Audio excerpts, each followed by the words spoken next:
नमस्कार, बुलेटिन में आपका स्वागत है। मैं हूं आपके साथ जीनत सिद्दीकी। शुरुआत करेंगे खबरों की और सबसे पहले बात करेंगे प्रधानमंत्री नरेंद्र मोदी की। उन्होंने लद्दाख में चीन से विवाद पर पहली बार बयान दिया। पीएम मोदी ने कहा है कि जिन जवानों की शहादत हुई है वो व्यर्थ नहीं जाएगी। इसके साथ ही उन्होंने कहा है कि हमें अपने जवानों पर गर्व करना चाहिए, वो मारते मारते मरे हैं। बुधवार को राज्यों के मुख्यमंत्रियों के साथ कोरोना वायरस पर वार्ता से पहले पीएम मोदी ने चीन सीमा पर शहीद हुए जवानों को श्रद्धांजलि दी और कहा है कि मैं देश को भरोसा देता हूं कि जवानों का बलिदान व्यर्थ नहीं जाएगा। ये भी कहा है कि सैनिक मारते मारते मरे हैं। इसके साथ ही शहीद जवानों के लिए 2 मिनट का मौन भी रखा गया। वहीं चीन को कड़े शब्दों में जवाब देते हुए पीएम मोदी ने कहा है कि किसी को भ्रम संदेह नहीं होना चाहिए। भारत उकसाने पर यथोचित जवाब देने में सक्षम है। भारत शांति चाहता है लेकिन जवाब देना भी जानता है। भारत अपनी अखंडता से समझौता नहीं करेगा।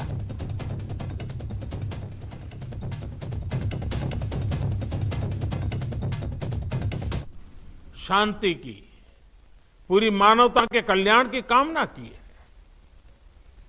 हमने हमेशा से ही अपने पड़ोसियों के साथ एक कोऑपरेटिव और फ्रेंडली तरीके से मिलकर काम किया है। हमेशा उनके विकास और कल्याण की कामना की है। जहां कहीं हमारे मतभेद भी रहे हैं, हमने हमेशा ही ये प्रयास किया है कि मतभेद विवाद न बने, डिफरेंसेस डिस्प्यूट्स में न बदले। हम कभी किसी को भी उकसाते नहीं हैं, लेकिन हम अपने देश की अखंडता और संप्रभुता के साथ समझौता भी नहीं करते हैं। जब भी समय आया है, हमने देश की अखंडता और संप्रभुता की रक्षा करने में अपनी शक्ति का प्रदर्शन किया है, अपनी क्षमताओं को साबित किया है। त्याग और तितिक्षा हमारे राष्ट्रीय चरित्र का हिस्सा है, लेकिन साथ ही विक्रम और वीरता भी उतना ही हमारे देश के चरित्र का हिस्सा है। मैं देश को भरोसा दिलाना चाहता हूं, हमारे जवानों का बलिदान व्यर्थ नहीं जाएगा। हमारे लिए भारत की अखंडता और संप्रभुता सर्वोच्च है और इसकी रक्षा करने से हमें कोई भी रोक नहीं सकता। इस बारे में किसी को भी जरा भी भ्रम या संदेह नहीं होना चाहिए। भारत शांति चाहता है, लेकिन भारत उकसाने पर हर हाल में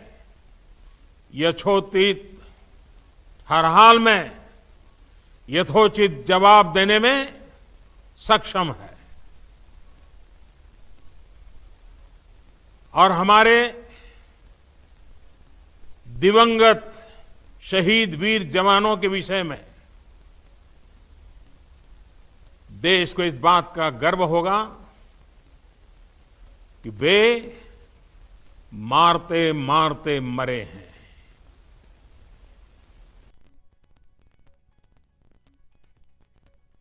शैलेंद्र वांगू हमारे साथ नेशनल एडिटर जुड़े हुए हैं, उनसे इस पर और बारीकी से बात करते हैं। शैलेंद्र जी, जो हम स्थिति लगातार देख रहे हैं, उसके बाद प्रधानमंत्री, क्योंकि उनका इंतजार था कि वो आए और कुछ कहें, किस तरह से आप अब उनकी बातों को आपने भी सुना, एनालिसिस करते हैं, किस दिशा में हम बढ़ रहे हैं?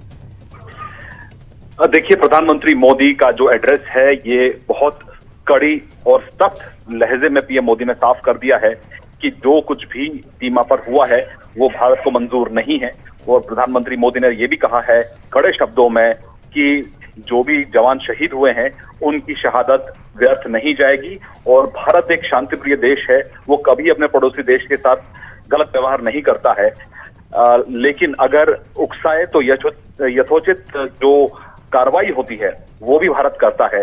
तो ऐसे में ये एक कड़ा संदेश है प्रधानमंत्री मोदी की तरफ से। आपको याद दिला दें, जो मुझे ऐसा ही एक बयान याद आ रहा है कि जब पुलवामा का हमला हुआ था उसके बाद प्रधानमंत्री मोदी का भी एक ऐसा ही कुछ एड्रेस हुआ था, जिसके बाद एक बड़ा सर्जिकल स्ट्राइक पाकिस्तान पे हुआ था। हालांकि कंपैरिजन करना सही नहीं होगा, लेकिन ये जरूर है कि जो लहजा, जिस लहजे में पीएम मोदी ने उस वक्त बात की थी, कुछ वैसा ही लहजा आज प्रधानमंत्री मोदी के इस बयान से भी आभास होता है। लेकिन अब जवाबी कार्रवाई क्या होगी भारत की, ये देखने वाली बात होगी। इस पे भी कई तरह के कयास लगाए जाएंगे, लेकिन प्रधानमंत्री मोदी ने साफ कर दिया है कि जो भी जवान वहां शहीद हुए हैं उनकी शहादत व्यर्थ नहीं जाएगी।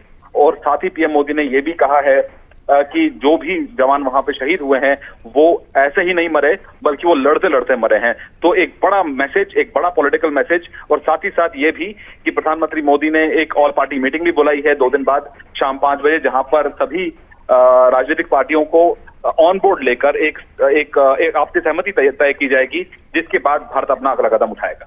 2 पॉइंट्स पे मैं चाहूंगी कि आप थोड़ा सा ध्यान हमारा दिलाइए और उसमें क्या मैसेजेस हैं।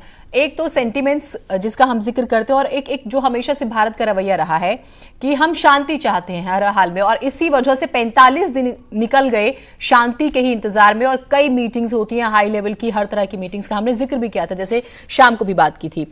और अभी की अगर हम सिचुएशन देखें और प्रेजेंट सिचुएशन में जो भारत है, हम बार बार ये बात कह रहे हैं कि ये 62 वाला तो नहीं है, तो किस तरह के स्टेप्स उठाए जा सकते हैं, या चर्चा हो रही होगी, या क्या इंटरनली आपके पास आउटपुट्स हैं?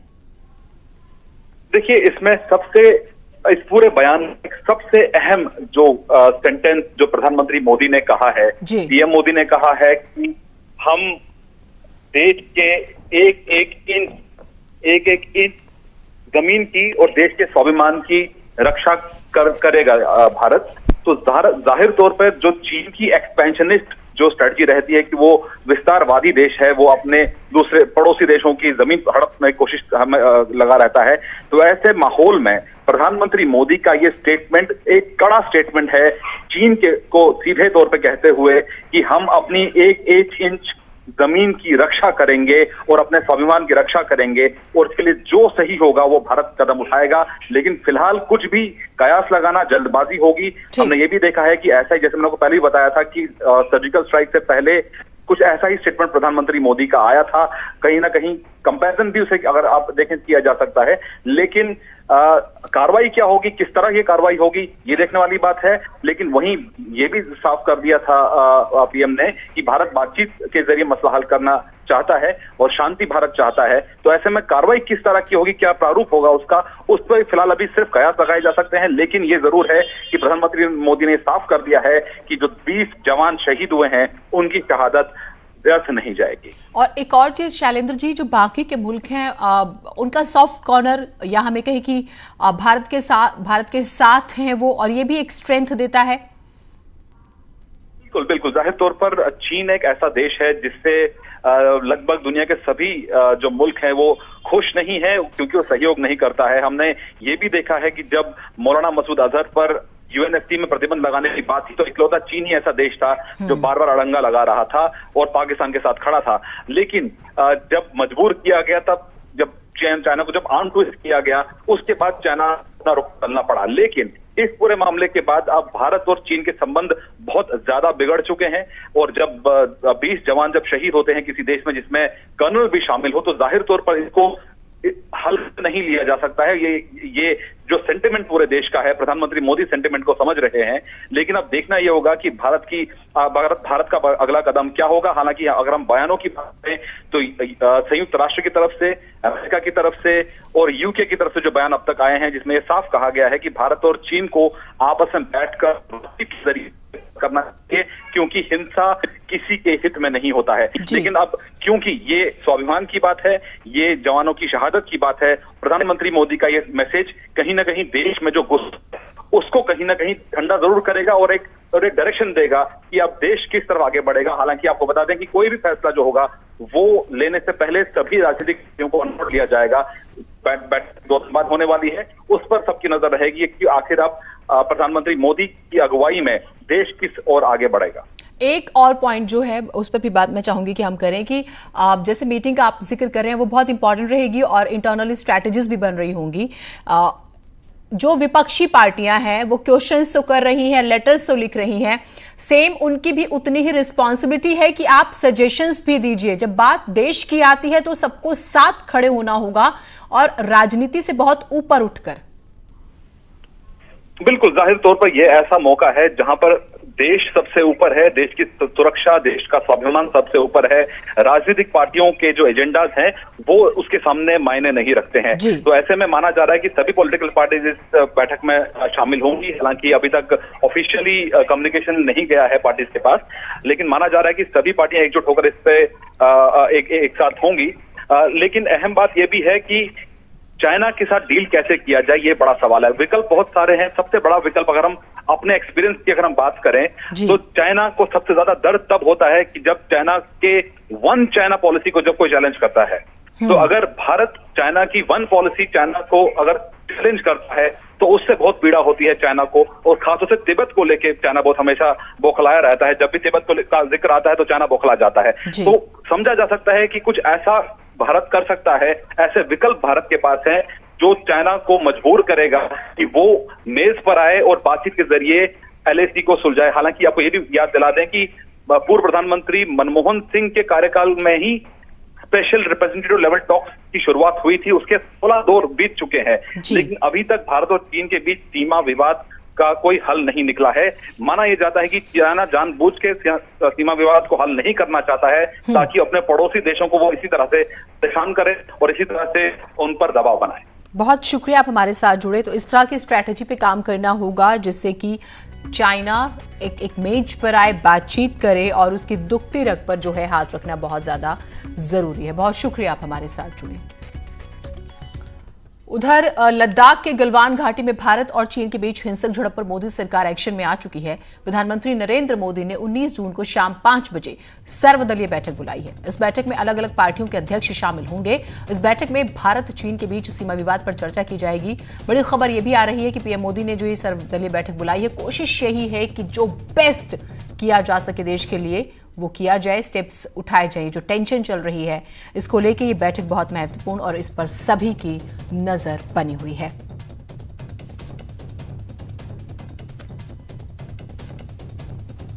उन्नीस जून को सर्वदलीय बैठक बुलाई गई है और बेहद ही महत्वपूर्ण इस बैठक को माना जा रहा है।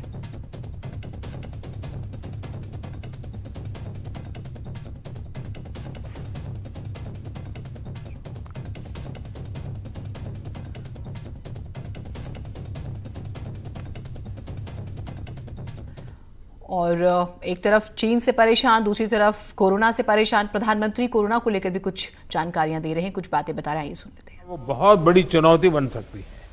साथियों, कोरोना के खिलाफ इस लड़ाई का एक इमोशनल पहलू भी है। संक्रमण के डर से, इससे पैदा हुए स्टिग्मा से हम अपने नागरिकों को कैसे बाहर निकालें, इसके लिए भी हमें प्रयास करना है। हमें अपने लोगों को ये विश्वास दिलाना है कि कोरोना को परास्त करने वालों की संख्या बहुत ज्यादा है और ये तेजी से ज्यादा लोग रिकवर भी हो रहे हैं, संख्या बढ़ रही है। इसलिए किसी को कोरोना हो भी गया है तो वो घबराए नहीं। जो हमारे कोरोना वॉरियर्स हैं, हमारे डॉक्टर्स हैं, दूसरे हेल्थ वर्कर्स हैं, उनके लिए भी जरूरी सुविधाओं को सुनिश्चित करना हमारी प्राथमिकता में होना चाहिए। उनकी हर स्तर पर देखरेख करना ये हम सभी का, पूरे राष्ट्र का दायित्व है। साथियों, कोरोना के खिलाफ लड़ाई में समाज के कई तबकों ने, हर क्षेत्र से जुड़े लोगों ने, सिविल सोसाइटी के लोगों ने हमें निरंतर प्रोत्साहित करते रहना चाहिए। जन भागीदारी इस लड़ाई में बहुत आवश्यक है और अब तक जो जन नागरिकों की तरफ से सेवा मिली है उनकी भूमिका बड़ी प्रशंसनीय रही है। हमारे पब्लिक स्पेस में, हमारे दफ्तरों में मास्क या फेस कवर, फिजिकल डिस्टेंसिंग और सैनिटाइजेशन की प्रक्रिया को बार बार लोगों को याद दिलाना है। इसमें किसी को लापरवाही नहीं करने देना है। साथियों, अनेक राज्य कोरोना के खिलाफ लड़ाई में बहुत सराहनीय काम कर रहे हैं। इन राज्यों की बेस्ट प्रैक्टिसेस है और उसको जानना भी जरूरी है और लोगों को बताना भी जरूरी है। मुझे विश्वास है कि हर राज्य अपने अनुभव और अपने सुझाव यहां खुले मन से रखेंगे, जिससे आने वाले दिनों में एक बेहतर रणनीति बनाने में हम सभी को मदद मिलेगी। अब मैं गृह मंत्री जी से आग्रह करूंगा कि इस चर्चा को वो आगे बढ़ाएं। अब मैं महाराष्ट्र के मुख्यमंत्री